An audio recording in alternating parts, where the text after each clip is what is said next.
అతను ఉన్నాడు సార్. అతని వెళ్ళి ఒక మన క్యూర్సెల్ ప్యాకెట్ ఇచ్చిరామని నన్ను పంపించారు. నేను ప్యాకెట్ ఇచ్చొద్దామని అక్కడికెళ్ళాను సార్. ఎళ్తే అతను ఒక జీవోత్సవంలాగా ఒక మంచం మీద పండుకొని ఉన్నాడు సార్. ఉంటే నేనెళ్ళాను. టీవీ బాగా బిగ్గరగా పెద్దగా సౌండొస్తుంది. ఇతను నోటితో రిమోట్ అందుకుని, ఆ రిమోట్‌ని నొక్కుతున్నాడు సార్ ఆపాలని. చేతులు 2 పని చేయట్లేదు. కాళ్ళు 2 పని చేయట్లేదు. నేనెళ్లి చూసాను. చూసి నా చేత్తో ఆ రిమోట్ తీసుకొని నేను ఆ వాల్యూమ్ అనేది తగ్గించాను. "ఏంటి మరి నీ పరిస్థితి? ఎందుకిలా ఉన్నారు? మీకు ప్యాకెట్ ఇయ్యమని ఇలా పలానా సార్ పంపించాడు" అని చెప్పాను.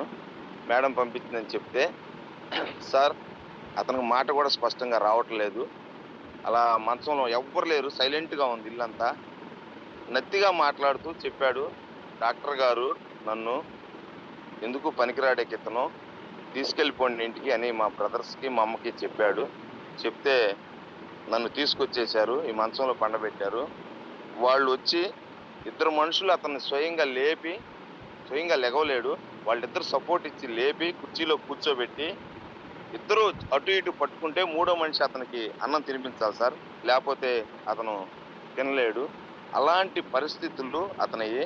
అట్లా ఉండేసరికి వాళ్ళు అనేకమైన హాస్పిటల్స్ తిప్పి ఒక 5, 6 లక్షలు ఖర్చు పెట్టి ఇట్లా విసుగు చెంది ఇట్లా ఉండే సమయంలో మన మేడం గారు, సునీత గారు కలవటము, ఈ క్యూర్సెల్ గురించి చెబితే, సరే తీసుకురండి అనటం జరిగింది. అప్పుడు నేనెళ్లి ఇచ్చాను. ఇచ్చిన తర్వాత అతను మన క్యూర్సెల్‌ని వాడాడు సార్.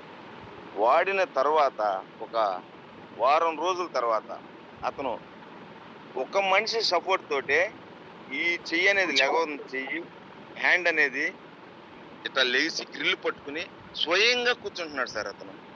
స్వయంగా కూర్చుంటున్నాడు. వాళ్ళమ్మ అయితే కన్నీళ్లు భూమిని తాకినాయి సార్. నా కొడుకు లేసి కూర్చుంటున్నాడు బాబు ఈ ప్రొడక్ట్ వల్ల అని ఆ ఊరంతా చెప్పింది. ఇది ఒక అమృతం లాంటిది సార్. అమృతం ఎక్కడ ఉంటదో మాకు తెలీదు. మాకు ఈ ప్యాకెట్ రూపంలో వచ్చి నా కొడుకుని కూర్చోబెట్టింది. మేము తిరగని హాస్పిటల్ లేదు. తిరగని చోటు లేదు. అన్నీ ఖర్చు పెట్టాము సార్.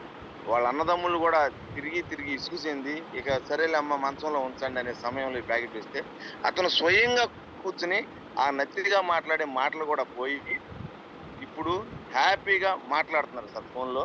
అతను గూడా స్వయంగా టెస్టిమోనీ చెప్పాలని అన్నాడు. మీరు అవకాశం ఇస్తే నెక్స్ట్ వారం టెస్టిమోనీ అతని నోటి ద్వారానే, అతని స్వరంతోనే మీకు ఇనిపిస్తాను. అతనిప్పుడు ఒక మనిషి సపోర్ట్‌తోనే అన్నం తింటున్నాడు సార్. నేను నడుస్తాను అని అతనే చెప్తున్నాడు. ఇలాంటి అద్భుతం మా నా కళ్ళ ముందే జరిగింది సార్. ఎక్కడో కాదు. అందువల్ల ఈ క్యూర్సెల్ అనేది ఒక అమృతం లాంటిది sir. Okay. Thank you sir.